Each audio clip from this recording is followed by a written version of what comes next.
Magandang umaga po mula sa inyong lingkod, Eric Licardo. Narito ang isa sa pinakapanapanabig na balita mula sa Barangay Muson South.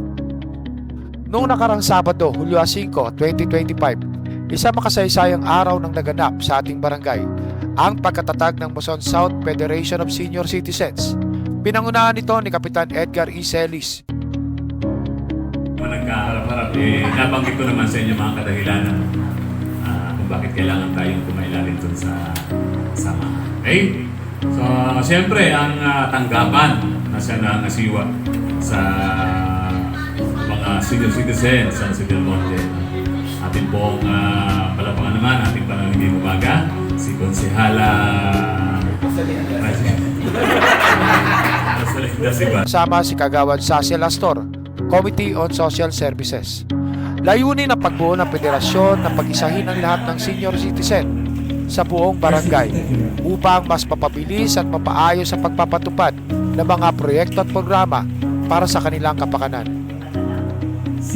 Dumalo rin sa pagpupulong at eleksyon si Ginang Rosalinda Sibal mula sa Office of the Senior Citizen Affairs o OSCA at si Ginoong Ed Pagkaliwanagan, PLTN Chairman. Naging matagumpay ang eleksyon dahil sa kooperasyon ng lahat ng mga pinuno ng iba't ibang samahan ng senior citizens. At ang napiling namuno sa bagong federasyon, si Ginoong Cesar Capcom Gilido. Ako ay si Cesar Capcom Gilido, Presidente ng Senior Citizen Bayanihan 2020 at ako po ay nagpapasalamat sa nangyaring eleksyon nakaraan po sa federasyon ng Barangay South Muson. So maraming salamat sa ating mahal na kapitan dahil nga po naibigyan sabihin na ang senior citizen dito sa loob ng Barangay South Muson ay magkaisa at magkasundo-sundo.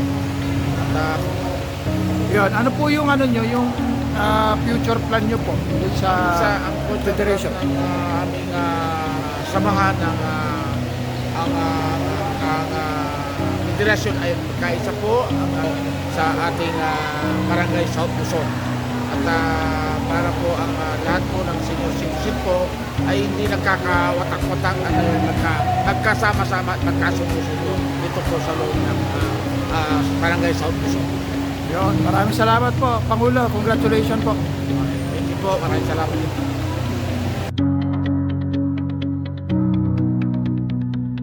Malaking pagbati po sa ating bagong presidente. Inaasahan po natin ang maraming pagpaganda programa at proyekto sa ilalim ng kanyang pamumuno. Muli po, ito si Eric Licardo, nagbabalita. Bigger, serbisyo mabilis, Muson South Public Information Office.